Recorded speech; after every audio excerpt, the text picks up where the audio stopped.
I have some exciting news for you. I've been working hard to create something just for you, and it's officially live. It's a free quiz to help you determine your personal path to creating a successful digital course.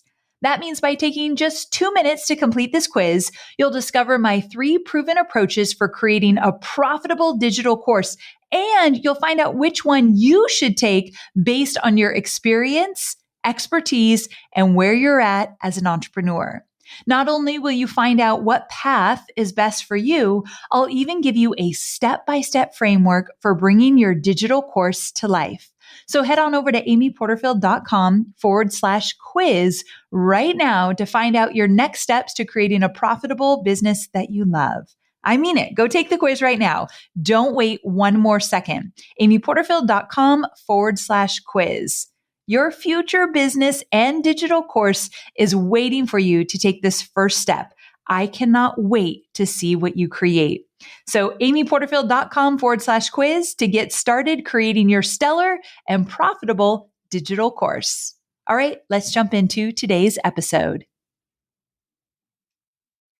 What's your intention? What do you want to, who do you want to help? What do you want to do? Do you want to inspire them? Do you want to motivate them? Do you want to educate them? And then looking within yourself and go, what do I possess that I could share with others versus what should I go quickly learn and try to put it together and then put it out there because that's what people want to hear. If you're not connected to your talk, it will not work. Yes. Okay. That's like me going out and talking about fitness. Yo, I can't run. I'm tired. I'm not going to give you my 5 steps to be a better runner because I'm not connected to that. But I'm going to give you the 5 steps to own your voice. And you're going to see how, okay, that's connected to my beliefs. That's connected to my values. Therefore, I can share it with the world. That, my friend, is how you identify what you want to talk about. I'm Amy Porterfield, ex-corporate girl turned CEO of a multi-million-dollar business. But it wasn't all that long ago that I lacked the confidence, money, and time to focus on growing my small but mighty business. Fast forward past many failed attempts and lessons learned, and you'll see the business I have today, one that changes lives and gives me more freedom than I ever thought possible, one that used to only exist as a daydream. I created the Online Marketing Made Easy podcast to give you simple, actionable, step-by-step strategies to help you do the same. If you're an ambitious entrepreneur or one in the making who's looking to create a business that makes an impact and helps you create a life you love, you're in the right place. Let's get started. Well, hey there, online entrepreneur, digital course creator, or soon to be digital course creator. No matter where you are in your entrepreneurial journey, I can't help but wonder, are you using a very specific superpower that will set you apart from other entrepreneurs online? Want to know what it is? I'll give you a hint. It's free. You've always had it, and you can start using it today. Any ideas? Okay, here's a hint. You're hearing me use it now, right this second. You guessed it. It's your voice. I truly believe that finding the value of your voice can not only boost your revenue, but it's also a surefire way to attract your ideal clients and turn them into lifelong customers. If you agree with me, then you're going to love today's episode.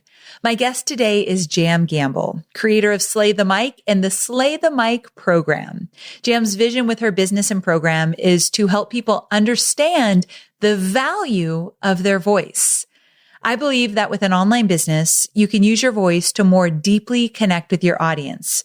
The trick is that you have to get comfortable with sharing your voice and build confidence around knowing who you're speaking to and how you can best connect with them. So today, Jam is going to share with you some of her best tips and secrets for finding your voice, her 5-step process for using your voice to build your successful online business and presence, and what might be holding you back from really sharing your voice with the world. Now, you'll walk away with more confidence around how to show up online, whether it's for your Facebook group or on a Facebook Live or Instagram Live, or inside your digital course, or maybe on your podcast or anywhere else where your audience is actually spending time. Now, I've got to tell you that I already recorded the podcast interview with Jam, and it was so incredible.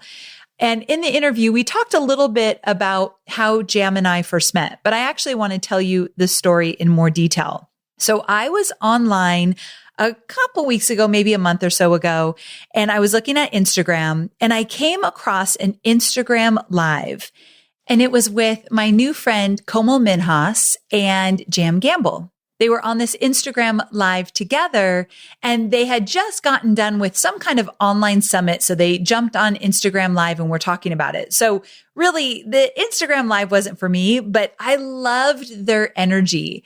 And so with that, I just thought, I got to pay attention to these ladies. And the more I listened, the more I learned. And both of them had just so much great value to share. And I was just mesmerized by their message and how they were using their voices and all the confidence that was just exuding from both of them. And I thought, I want to get to know both of these women more. And I've made an effort to do so. So now Jam is on the podcast today. And it really was from my effort to seek more diverse voices and learn more from people. And I want to point something out.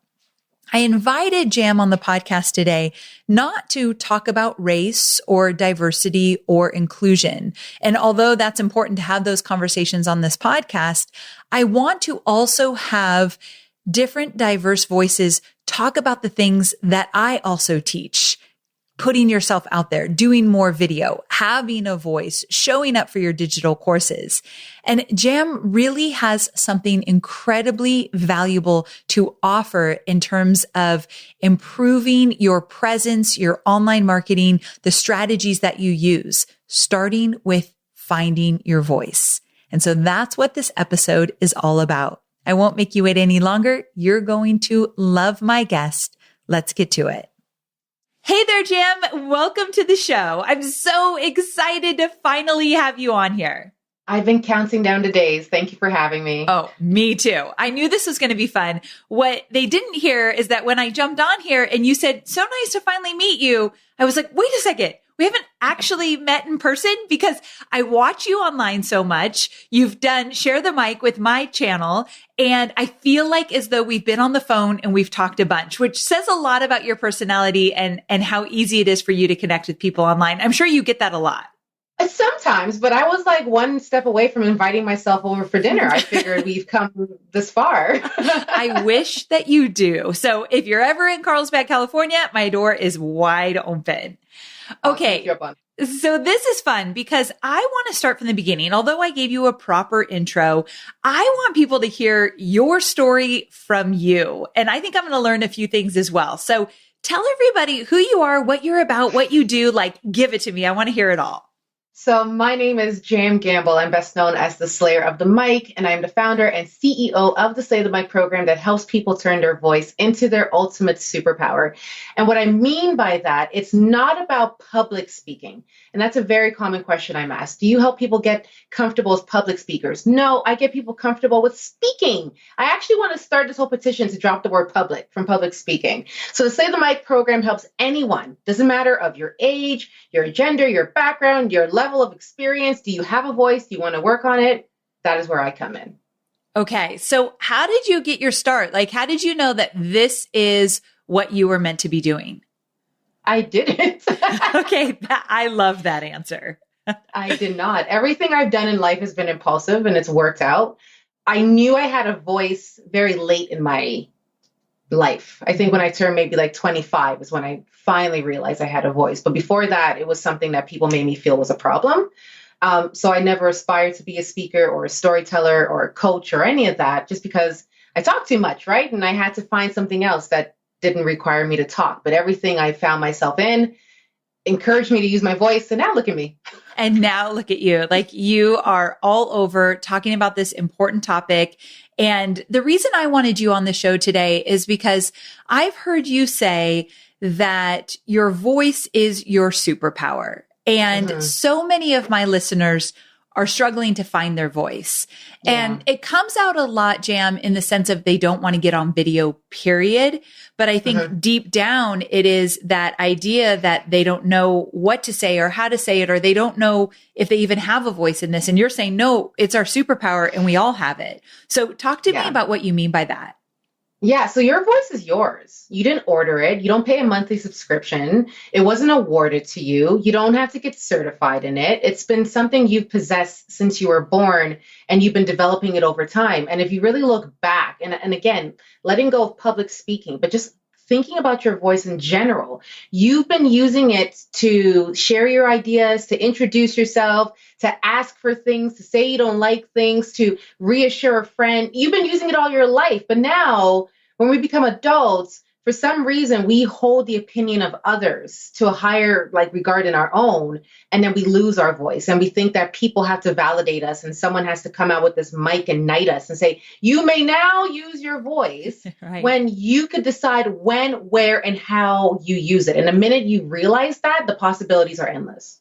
Okay, so we're going to go over these 5 steps for using your voice to build your online business and presence. But before we get there, I'm guessing you might have a moment or some kind of experience that you really stepped up to the mic. I mean, talking about slaying the mic where, well, let me ask you, have you ever had a moment where you thought, that's it, I nailed it, I'm in my zone? That you knew you had a voice and you knew you were going to do something with it?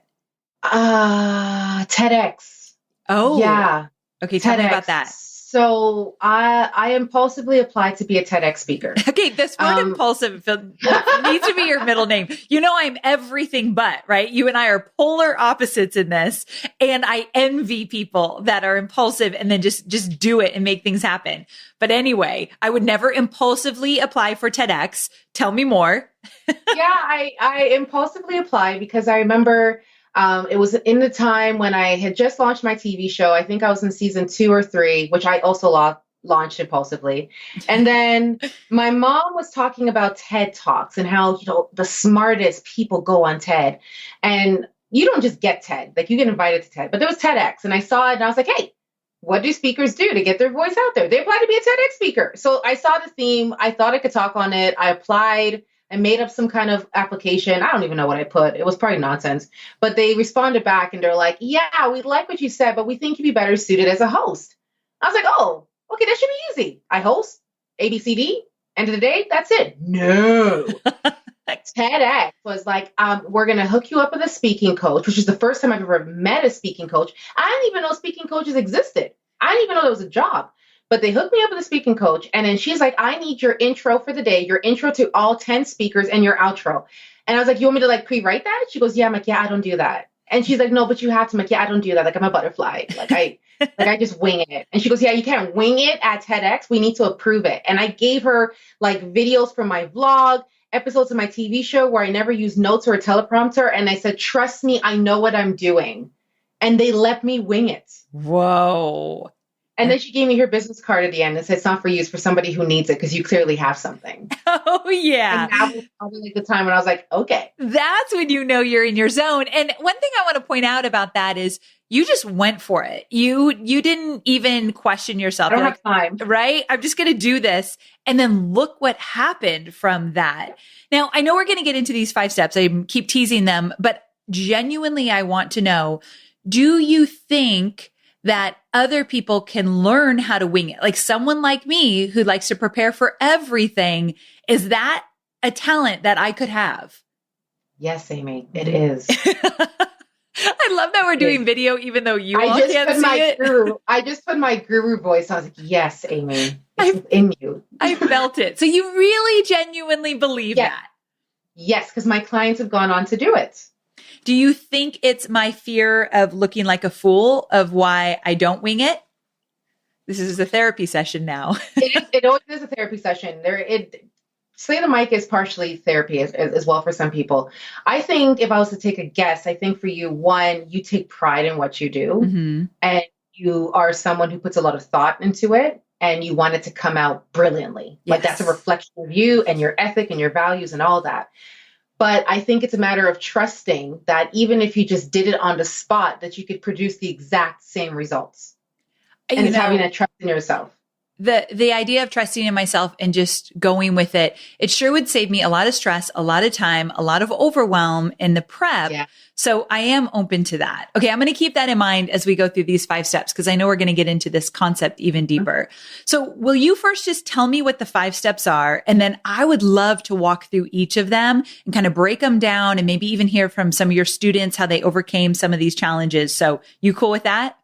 Yep. All right. Give me the 5 steps first. So step 1 is recognizing you have a voice. Okay. People often ask me, Jam, like, how do you do what you do? How do you know you have a voice? And I go, okay, these are the 3 things you need, Amy. These are the 3 things. I don't tell this to everybody, but I consider us friends now. So I'm going to give you the goods. Okay. These are the 3 things to know that you have a voice. Thing number 1, do you have a brain? Yes.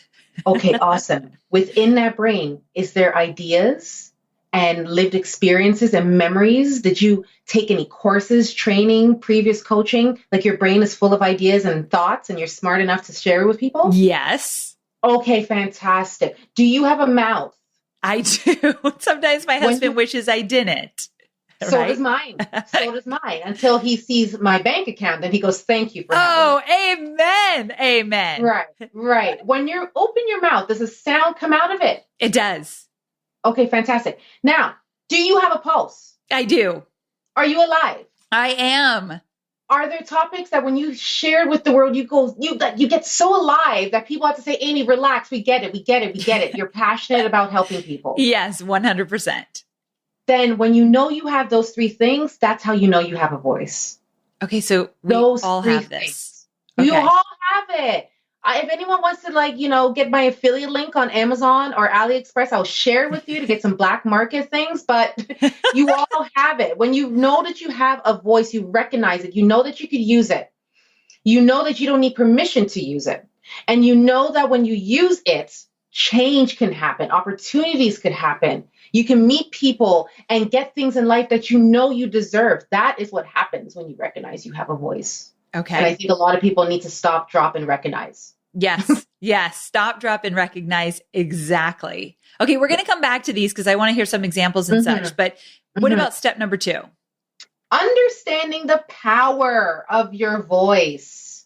Again, you do not have to be the most critically acclaimed, award-winning, verified account person to recognize the power of your voice. You need to be a human who knows that, you know what, I could change someone's life by encouraging them. I could speak out about something that's happening in the world and create this movement to create change. I know I have this. I know the power I have when I use it. You don't have to have all the money. You don't have to have the biggest reputation. You just need to know first and foremost that when you use your voice and you use it intentionally, it could change your situation in the world around you. Okay. All right. So step number 3. Identifying your topic or your talk. Ooh, this is a good one. Okay. This is a big one here because a lot of people tell me, Jem, I don't know what to talk about. I'm like, what do you mean you don't know what to talk about? Well, I don't know. What do people want to hear? That's your first problem. Yes. That's your first problem. If you're thinking solely what people want to hear and not what you want to share, ooh, yeah, then you're always going to be operating in this space of I need to please, I need to be doing what people want versus this is what I'm qualified to talk about. This is what I'm passionate to talk about. And you're going to get this message whether you want it or not. Okay. That reminds me when I fell in love with you. I randomly fell into a talk. Who were you with? It was right after. Oh, yes. It was a live. It was right after a session that you did on, is it called GEM? Is that what it's called? Yeah. Okay. Yeah. Oh, the GEM conference. And you were with Kamal. Is that how you say it? Yes. Yes. You and Kamal were on some live that I wasn't even invited to, not that I needed to be, but it wasn't for me. And I fell on it. And you were talking and you said, I'm going to totally mess it up. So you have to correct me. But it was something like, I said what I said. I said what I said. I said what I said. And you say, it still gives me chills because you say it with such conviction. And it was almost like this idea that I didn't say it for them. I didn't say it because they wanted to hear it. I said what I said. Said what I said. And you heard what you heard the first time. Yes. That is so powerful. So I want to come back to that, but again, we're going to get into all these steps. Okay. So step number 4, what is it? Who do you want to talk to? Who's your audience? Do you want to speak to women? Do you want to speak to students? Do you want to speak to people who don't even identify with the gender? Entrepreneurs? Who do you want to speak to? Because when you know your topic, you know who you want to speak to, your message becomes even more clearer. When I work with my clients and they're like, I want to speak to like anyone who needs motivation. Well, that's pretty broad. Like, geez, I don't want that task. No, please, I don't want that gig. But I know that I want to speak to this particular group of people, and this is my message, and therefore I know exactly how I'm going to serve them. And the minute you know who you want to talk to, then your full magic comes out. Okay, this is a good one for sure. And then our final step, step number 5. Where do you want to take your voice? And that's where I always stump people. They're like, what do you mean by that? I was going to say, like, what do you mean? When you open your mouth, where do you want to take your voice? Is it for your dream job? Is it on your first YouTube video? Is it on Amy Porterfield's podcast? Where do you see your voice going, and who do you see your voice impacting? And again, that helps you provide clarity in your message and in your intention the minute you know, okay, you know what? This is where I'm taking my voice. This is where I'm taking my story. But you got to visualize it. You got to speak it into existence. And it's not just opening your mouth, it's speaking and visualizing where you want to go. Oh, I want to talk about this one more because I kind of have an idea of where I'd like to take my voice, and you just kind of brought it to light there. So we'll get back to that one. Okay. So we're going to go right back. We're going to rewind right back to the top. Step number 1, recognizing you have a voice. And you were, took us through the fact that we just realized we all have a voice. So can you give me like a student example to help us better understand, like bringing this to life? Yeah. So I had an event 2 years ago, and it was a friend of mine who I was teaching with for about 3 years who went through a complete body transformation, like lost all this weight, changed her style, was feeling so confident about herself. But unfortunately, her partner was not on board with this transformation. It wasn't on his time and his terms. And it caused a lot of conflict in their relationship. And behind closed doors, nobody realized that she was in an abusive marriage. So she took a year off teaching, kind of pulled herself away from things and people. Nobody knew what happened. But when I asked her, and she told me, I invited her to speak at my women's event. And she's like, Jam, I'm not a speaker. I'm like, yeah, you are. You're a human with a mouth. You're a speaker. You don't have to have a title and have a huge following in order to share your story with others. Just please be a human and come and share your story. She came to my event. She was hyperventilating, essentially. Her hands were sweaty. The microphone was like slipping out of her hands. I'm sitting next to her, holding her hand because she's shaking on stage, sharing her story for the very first time in front of a room of strangers. And she walked away going, I don't know who received that. It was so like messed up. I wasn't myself. I go, listen, you did what you needed to do. You spoke your truth. You finally used your voice. What she didn't realize was that her talk inspired another woman to walk away from her abusive relationship 3 months after that talk. Whoa. That's when you know it's powerful. That's when you know it's powerful. So when you hear examples like that, you don't have to have this soapbox. You just need to believe that, you know what, I have something worth sharing. And who knows who's going to be impacted by it and how it could change somebody's life. And that woman the following year came back to my event and wanted to thank her in front of the entire room and say, thank you so much for giving me my voice to walk away from something that was toxic. Okay. It was full body not chills. A dry eye in the room. Yeah. Right? Okay. Yeah. So this idea of recognizing you have a voice, I love what you said. You don't need to be a speaker. And I have that in quotes, like you don't need to have a title here to have a voice. And I think that part's really important. That kind of leads us to step number 2, understanding the power of your voice and the magic behind your voice and how to use it on a regular basis with your audience. So talk to me a little bit more about that one. Yeah. Understanding your power. For some reason, people are afraid to embrace their power. I hear the words, but people are going to think I'm arrogant, or people are going to think I'm too much. And I go, but look at how far my arrogance and too much spirit has gotten me. You know what I mean? Like when you recognize that your voice has a power behind it, it cannot be kept in. It can't be locked away. It needs to be shared. It needs to be put out there, even if it's done imperfectly in the beginning. And when people put aside what people are going to think of me if I come out and I be the best version of myself, and put yourself forward and go, you know what? When I step out and use my voice and realize that it's my ultimate superpower, I'm going to be proud of the version that I'm putting out there. And I always tell people, if you don't think you sound good, who will?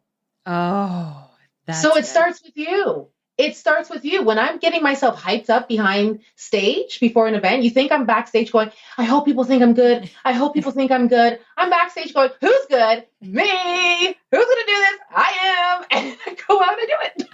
Okay, that just made my whole day. I need to start doing my podcast in video, because just watching you makes me so happy that we're doing it this way. So, okay, this is big. And this kind of goes back to 1 and 2, but when I first started to do my own live events, I have struggled with my weight all my life. I've been very self-conscious about it. And so I didn't want to get up on stage per se, when I have a voice on my podcast and my community, but also on stage. And I worried about what everyone was going to think about me and what I said and how I said it, and how I looked. And there was a woman behind stage that said to me, women out there need to hear your message to know that they too can be up on stage and have a voice and have their message. They need to see themselves in you first. Sometimes someone has to go before you in order for you to get the courage to do it. And the minute she did that, it kind of became bigger than me. Like, oh my gosh, I have this voice. I have a message. And if I get it out there, other women who I serve will think that they can do this too. And I feel like that was part of the power of this as well. Yeah. And that reminds me of the saying, representation matters. We think about representation in terms of gender. We think about it in terms of age, even in race. For me, as a Black woman, when I go and speak at schools and students come up to me and say, I've never seen a Black speaker come to my school before. You're the first. I never knew we could do that. You have no idea what that does to my spirit when kids see me and then they aspire to be me or do what I do. So even if you're not a perfect speaker, even if you stumble, even if you're nervous, other nervous people need to see you. Yes, that's so true. And they're like, okay, she's shaking on stage, but she's still alive. Wicked. Yes, she didn't die up there. Maybe I could do that too. Absolutely. Yes. Absolutely. So we pass on that torch of courage, right? Even if our torch is a little bit dim, we pass it on to someone else's and the flame gets a little bit bigger. And we need to practice that so that we could share that energy with other people and encourage them. I think that's such a powerful message. So many of my listeners are here because they want to serve, they want to support, they want to help. And my listeners know this, but your voice can be in your digital course. Your voice can be in your Facebook groups and all the stuff that I teach. And so knowing that you're going to inspire others to do the same, like, come on, that to me is worth all of it. Absolutely. Okay. So let's see here. We are down to step 3. Identify your talk. Okay, this one's a big one because Jam, you said earlier, people say, what do I talk about? I get that question all the time. What do I create a course about? What do I podcast about? What do I talk about? And I know you've got some exercises that can help us identify our talk, but we need to get into this one. This one is a stumper for people. Yeah. And even just hearing you relay what I said, the other thing I hear people tell me a lot is, I want to share my story because, I've been through a lot. And it's this whole vulnerability sells mindset. And people are thinking that in order to share their story, they have had to have gone through something so traumatic that it's going to be so juicy that people want to hear it. So I didn't just drive through this small town and stumbled across this small business that needed a new owner. I was on my way to this small town. My car lost control. I ended up in a ditch. Nobody found me for months. I made my way to a mountain. I was raised by a pack of bears who taught me the ways of the land and introduced me to organic yogurt. I then traveled from the mountain into this small town where I did not know nobody, but I established my business and I made 6 figures in 5 minutes. Okay, that's the first time I've seen it explained that way, but I get it. You get it, yes. Right? And I'm like, can you just tell your story? So identifying your talk is 1, determining your intention. What's your intention? What's your intention? What do you want to who do you want to help? What do you want to do? Do you want to inspire them? Do you want to motivate them? Do you want to educate them? And then looking within yourself and go, what do I possess that I could share with others versus what should I go quickly learn and try to put it together and then put it out there because that's what people want to hear. If you're not connected to your talk, it will not work. Yes. Okay. That's like me going out and talking about fitness. Yo, I can't run. I'm tired. I'm not going to give you my 5 steps to be a better runner because I'm not connected to that. But I'm going to give you the 5 steps to own your voice. And you're going to see how, okay, that's connected to my beliefs. That's connected to my values. Therefore, I could share with the world. That, my friends, is how you identify what you want to talk about. Okay. So this is where I want to come back to, I said what I said kind of thing. Yeah. And you can't put it out there and say, this is what I think they want to hear. So I'm going to tell them what they want. But what about the fact that, how do you know that, I said what I said is going to resonate? How do you know that you're not making it all about you? And this idea, you got to serve the people that you're there for. I get confused in that. Yeah. So I said what I said is usually a phrase that I use when I'm referring to my lived experiences. Okay. And my perceptions on situations or even speaking my truth. So when I've been in situations where people have questioned my character because I said, I know my value. I'm not going to negotiate my value. I said what I said. We're not going back to the negotiation table to talk about my value. It's done. That's the end of the conversation. End of the story. No sequel. That's it. This is good. Yes. So I said what I said. It's not like, okay, everyone, I'm going to teach you why you should be eating kale and incorporating more vitamin C. I said what I said about vitamin C. No, that doesn't apply. But when you're speaking about your lived experience, your truth, your feelings, don't waver. You said what you said. The end. And there's power in that because you're right. You stop second guessing yourself. You stop trying to please everybody. You stop trying to be everyone for everything or whatever that saying is. You get what I mean? Mm-hmm. Mm-hmm. I don't have time for it. No. And I say it all the time now.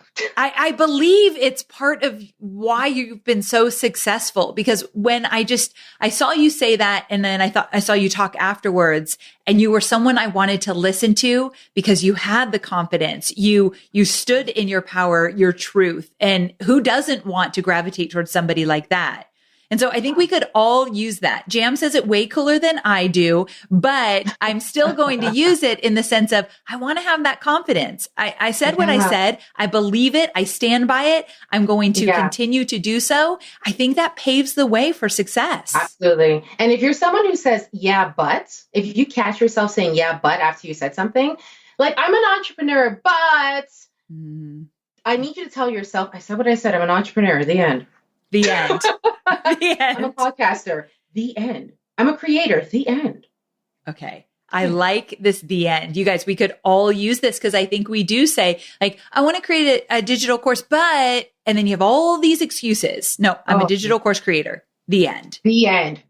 No sequel. No follow-up. No follow-up. And now a quick word from our sponsor. Here's the deal. Whether I'm launching or sharing a free resource or talking about my podcast, I want to make sure I'm getting my message in front of my perfect ideal customer. That means if I see a simple way to share what's going on in my business with my ideal customer, I am all about it, which is why I love marketing on LinkedIn. I love it almost as much as I love kombucha and Scout, but let's not get crazy. So using LinkedIn ads guarantees that I connect with the right people at the right time. Why? Because there are 62 million decision makers on LinkedIn. That's a lot of people, my friend. Now, I know what you're likely thinking. Okay, Amy, how do I get in on this?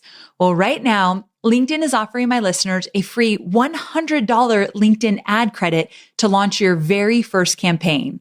So to grab your $100 credit, visit LinkedIn.com/Amy. That's LinkedIn.com/Amy.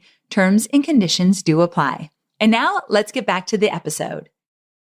Do you identify as a speaking coach or a voice coach? Would you call yourself that or do you hate it? Okay. So when people refer to me as a motivational speaker, my skin crawls. Okay. I could get that. I don't think I'd want to be that I'm not either. a motivational speaker. I'm a real talk person. That's what I am. I might motivate you. I don't know. But when I refer to myself, because I'm not just a speaker and I'm not just a speaking coach, my actual title is a connector of people, ideas, and energy. Because everything I do revolves around those three things. So I don't like to be fit into a box or a category. I can respect that. And I'm glad I make my own category. Yes, you do. And I'm glad I asked that because I get that sense from you for sure. But when you are coaching people and you are teaching them, where do you think, like, I get this question a lot when I teach the stuff I teach, like, what's the number one thing that you think stops people in their tracks from really owning their voice, getting up there, doing the thing they want to do, following these 5 steps? Yeah. In the Slay the Mic program, I have an activity called Who's Your Kanye? Okay. What does that even mean? So if you remember that iconic moment in pop history when Taylor Swift was receiving yet another award that she was oh so shocked by, she knew she was going to get it. Come on, Taylor, stop it.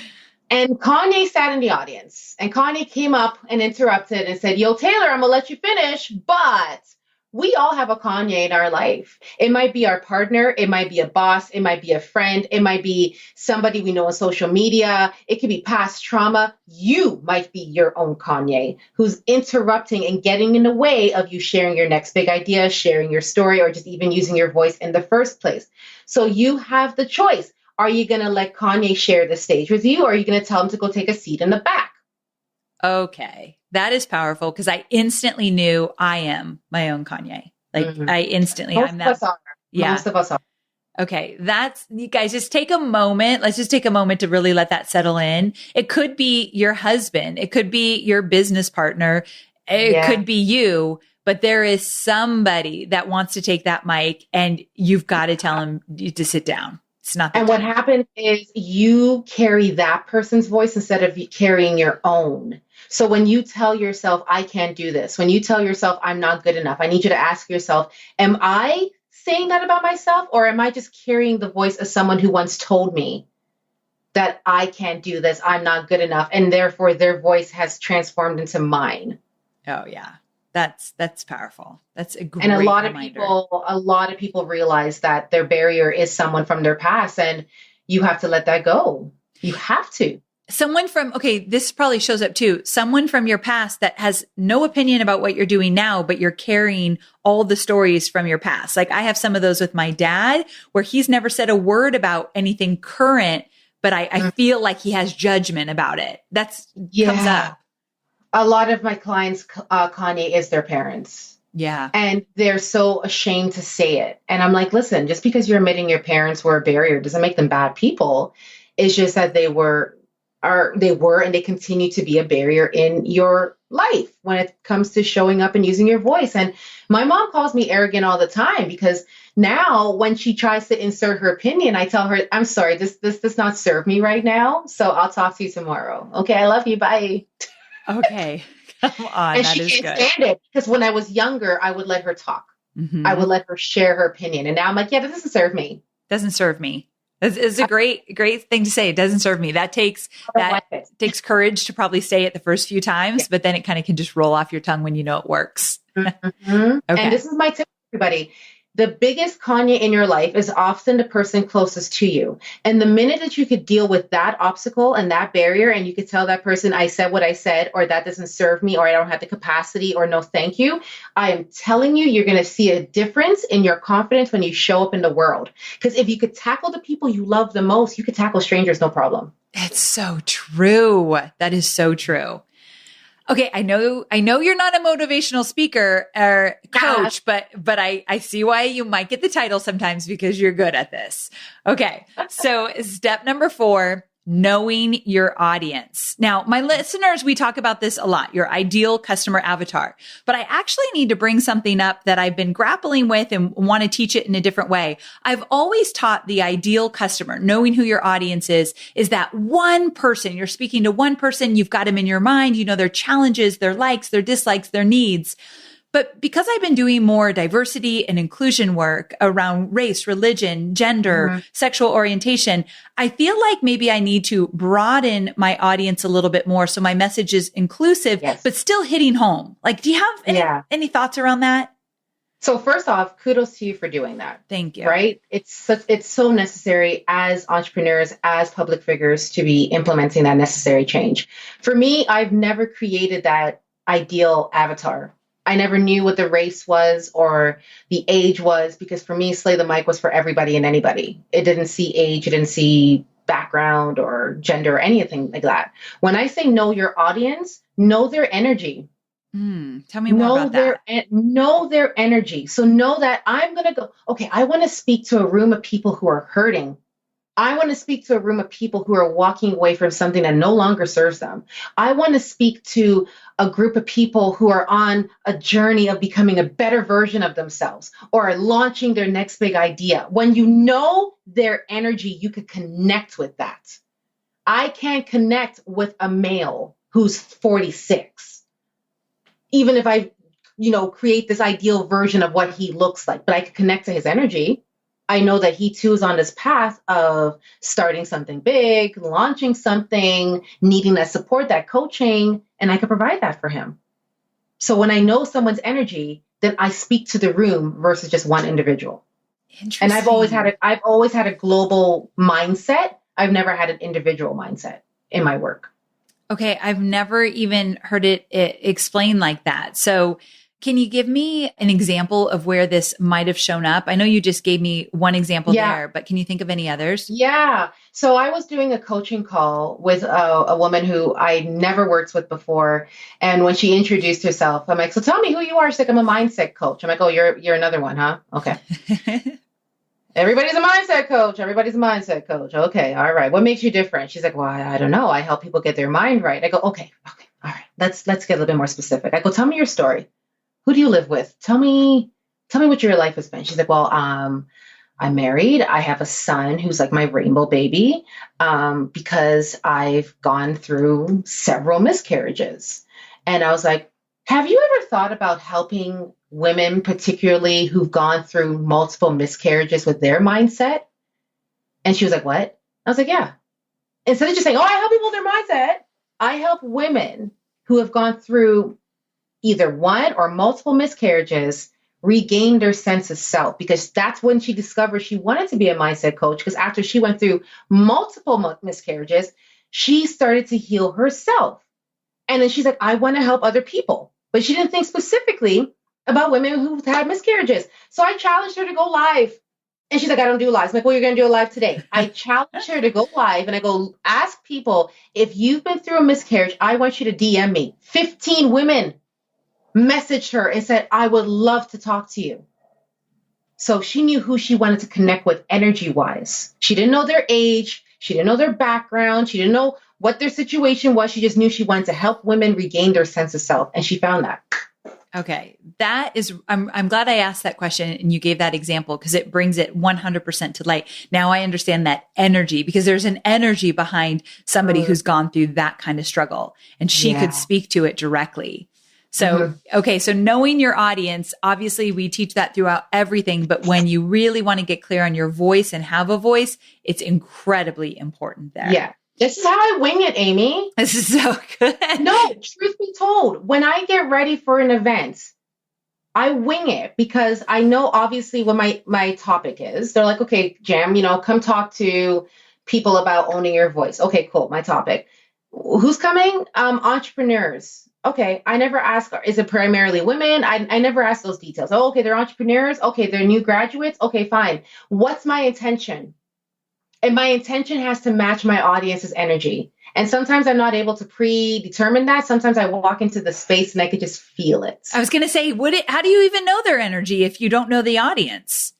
Because I know the type of event I'm going to. So based on the type of event, then that's the kind of audience they're going to attract. So they've already done half the work for me. And then when I come into the space, I read the energy, not their faces. Yeah. But their energy. Okay. That's funny you bring that up, because I actually, when I got on that live, I asked a question of you, and I said, the reason I don't like speaking on stage, I know that's not the only work you do, but you do support people that do. I look out and I see all these blank faces and I think, oh, this talk is horrible. They're hating it. This is wrong. I need to get off stage. Like I look at their faces and I think I'm doing a terrible job. And will you share? I told Amy to check her ego. She did. She told me to check my ego. And the minute she said it, I was like, damn, she's right. Yeah. I was like, Amy, check your ego, because listen, we come into talks and we do everything to prepare. The venue sets the stage, they set the room, but they cannot control how people are feeling coming into that space. You don't know who in that audience had a fight with their partner in the morning, had difficulty getting their child to school, have, a medical condition that they're waiting for results on, are debating if they're even wanting to be in the life that they're in or the job that they're in, and they're thinking about it while you're talking to them. I cannot expect everyone's face to be beaming when they look at me. I can't. That's a tall order. I feel that when I go on stage, those people who are meant to receive it, they will receive it. And those people whose face maybe don't look like they're receiving it, maybe won't hit them now, but it'll hit them later. It'll hit them later. So I don't focus on that. And at the end of the day, if your face wants to be straight, I got paid to be here. So if you don't want to receive it, that's cool. But I still got paid. There's a little bit, I like that you take the full responsibility off of yourself. Like if they're meant to receive it, they will receive it. And I try to control everything. And so when I see their face, I'm like, I can't control that. Something's wrong. So, but you know what? I've seen people's face who are bland, and I've actually called them out. You have? I'm not even surprised. This is good. I was like, good morning to everyone. And particularly my friend in the second row who seems to be dozing off. I have been told that my voice is soothing, so maybe it's in a bit of a nursery state right now. And then she's like, I'm like, good morning. Thank you for joining me. Yeah, I call people out. Okay. But I do make you spray. I was going to say, you probably make it extra fun. And so it just kind of cuts through right away. So I got to remember that one for sure. Okay. So we've made our way to step 5, which is, where do you want to bring your voice? Like really knowing this. You got to talk to me about this one. Like, what does this step entail? And give me an example. This step is my favorite step, but it also stresses me out at the same time. Because if I hear one more person have a discussion with me and I ask them, hey, where do you want to take your voice? And like, yeah, I want to be like a TED speaker. God damn it. Wait, what? Talk to me about the problem here.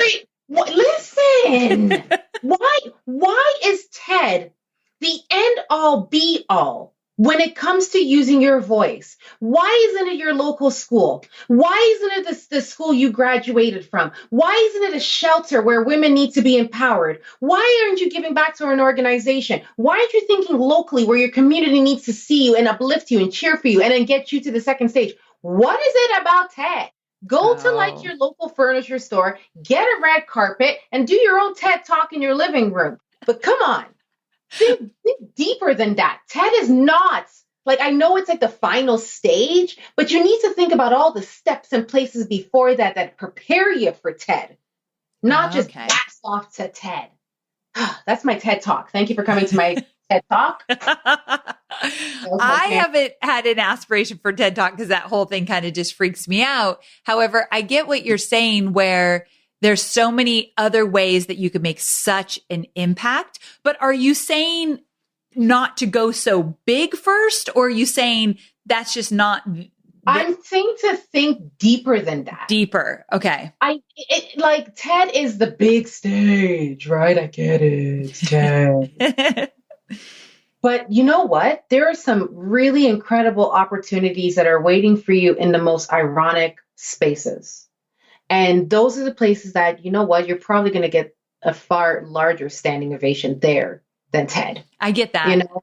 And it's not just the stage, it's the people, it's the message, it's the opportunities. And that's where this idea of going deeper comes in. Like for me, I want to serve as many, I always say women because I was a woman in corporate with the glass ceiling, and I want to see women make as much money and the biggest impact they can. So for me, if I could speak somewhere where these women are still in corporate, still feeling stuck and wanting to bust out, that'd be way more powerful than getting in front of a TED Talk where it's not necessarily that audience there. Yes. Yeah. And you know what TED has? Tape. Yes. TED has tape. And you know what Jam doesn't like? Red tape. They got a red carpet and red tape. And I don't like that. I want to speak freely. I want to speak openly and rawly. And I can't do that in TED. So some of my most profound talks have happened in the smallest groups. Some of my most biggest and most powerful talks have happened with the most smallest paycheck. And those are the memories that I'm going to hold on to and try to create more of. TED will happen. If it ever happens, it happens. Maybe TED might have me one day. I don't know. But you're not on the top of my list, TED, in case you're wondering. Yeah, and Jam's not going to follow your rules. If you're listening. Yeah, I'm not going to follow it. I'm not. I'm going to do my own thing, TED, whether you like it or not. I love rule breakers. I am more of a rule follower, so of course I gravitate toward the rule breakers. But love you. I am a rule follower because I don't believe in horoscopes, but I am a Libra, and Libras do like balance and rules, and I'm very big on that, especially when it's rules in society, right? Like following rules are going to keep us safe and orderly. But I am on the cusp of being a Scorpio. So there's that. We need to do. Yes. Yeah. Oh, good stuff. All right. So we went through the 5 steps. They are valuable. Mm-hmm. I love all the examples. I have one last question. We kind of got into a little bit of this, but because you work with so many people who are learning to slay the mic, learning to find their voice, what have you found are the barriers that often stop us from using our voice? My goodness. I mean, there's got to be a lot. I'm not ready yet. I haven't done a lot of speaking engagements. There was this one time I spoke and I froze, and I've never been able to let that memory go. I have a quiet voice. I have an accent. People are not going to understand what I have to say. I don't have a huge vocabulary. Therefore, I can't be a speaker. I have body issues that I'm still working on. There's a list. There's a list of things that stop people from showing up and using their voice. And my question to those people is, instead of thinking what's the worst that can happen, start thinking what's the best that could happen when you start using your voice. And I guarantee you that list is going to totally outweigh the worst that's going to happen. It truly, truly is. I feel like I'm an example of that when I stopped hiding, stopped playing small, stopped not wanting to get on video and not wanting to speak my mind and not wanting to create waves. When I moved past that, my business began to grow and I felt so much better in myself. So I love video. Video is my playground. Video is where I come to life. Even like when we were planning this whole discussion, I was like, I'm not going to answer questions via email. I'm sending a video. So good. I mean, that worked for us for sure. I mean, I always love when I meet somebody who loves video because my audience knows I've never had a big love affair with video, but I fully embrace it because I just feel like it's a must in me getting my message out there. But it is something that's incredibly powerful. Video and voice, I think today go hand in hand, and you're a perfect example of that. So here's the deal. We're going to wrap this up. I want you to tell people, where can they find out more about you? Like give them, I want social, I want website, because I want them to see you in action. So where can they go find out more about you? So you can find me on Twitter and Instagram at I am Jam Gamble. You can find me at my website at I am Jam Gamble. Jam is in everything because I'm that sweet. You are. And you could also find more about the Slay of the Mic program on slayerofthemic.com. Jam, I love our new friendship. I love that you agreed to come on the show. And this was incredibly powerful for me and my listeners. So thank you so very much. My pleasure to serve. Thank you, Amy. So there you have it. Wasn't that an awesome conversation? I hope Jam delivers on her promise and she actually does come over for dinner the next time she's in town. I think that's going to be so much fun. So I'm thinking about this idea of using your voice and when you actually have the courage to do so, how you can change lives. And as I was listening to Jam talk, I started to think about when I started to use my voice in a bigger way at the beginning of COVID-19. So way back in March 2020, when everybody's sent home, nobody is sure what the heck is going on. And my audience started to look toward me to say, what should we do? Should we sell? Should we keep going? Do we pivot? And I knew that I could offer value. I knew that I needed to have a voice. And although I was scared because it was uncharted territory, I also knew that it was my time to speak up because I had value to offer. I had insight and ideas, and I needed to inspire. And so from the minute people were starting to be sent home, from the minute stores were starting to shut down and businesses shut down, I became more vocal. I used my voice, even though I was scared, in a way to say, let's keep going. Let's make some pivots. Let's do things differently, but let's not stop. And I think that fire in me came from, holy cow, my students have worked way too hard to slow down now. We might have to show up differently, but we have to keep showing up. And so I offer you this example because when you feel excited but scared to talk about something, when you feel called to it because you can offer value and insight, when you really feel as though you've got to step up because people know you, it still is scary to use your voice, but it's incredibly necessary. And that, I believe, using your voice when it's scary, when you need to find the courage because you don't have the confidence, but you know that you could offer value, every time you speak up, you build confidence. So the next time it's not as hard, and the next time it's not as hard. So I just want to offer you that insight because I promise you it gets easier, but it doesn't get easier until you start doing it. Get into motion, get that momentum, and things start to get easier as you start to show up more. The world needs your voice. So speak up, my friend. All right. Thank you for coming on this journey with me today. What a great conversation. What an important conversation, Jam. Thanks again. Love you dearly. And I cannot wait to talk to you all again, same time, same place next week. Bye for now.